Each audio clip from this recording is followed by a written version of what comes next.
السلام علیکم، آپ دیکھ رہے ہیں کے نیوز چینل انٹرنیشنل۔ یوٹیوب پر ہمارا چینل سبسکرائب کیجئے اور رہیں دنیا بھر کی خبروں سے باخبر۔ رخ کریں گے لاہور کا، جہاں سے رپورٹ کر رہے ہیں ہمارے نمائندے عرفان خان۔ لاہور ہائی کورٹ کے نئے چیف جسٹس نے عہدے کا حلف اٹھا لیا۔ Chief justice Muhammad Amir Bhatti chief justice Lahore high court کے عہدے کا حلف اٹھا لیا۔ معزز جج لاہور ہائی کورٹ کے 91 چیف جسٹس ہیں۔ تفصیلات کے مطابق گورنر ہاؤس لاہور میں نئے chief justice Lahore high court کے حلف برداری کی تقریب میں منعقد ہوئی۔ نئے chief justice Lahore high court کی حلف برداری کی تقریب میں وزیر اعلیٰ پنجاب سردار عثمان بزدار، صوبائی وزراء، جج صاحبان اور اعلیٰ افسران نے شرکت کی۔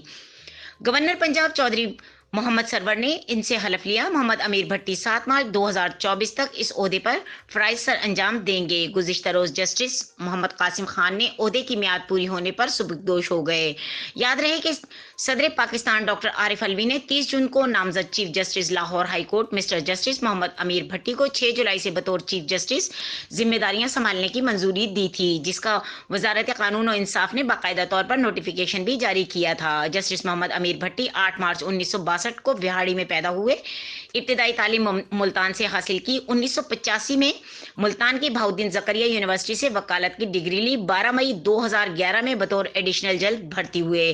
معزز جج کو سول فوجداری، آئینی، ٹیکس، الیکشن، اسٹیبلشمنٹ اور سروس کے قوانین پر عبور حاصل ہے۔ 1986 میں بطور ایڈوکیٹ لاہور ہائی کورٹ ان کی انوالومنٹ ہوئی۔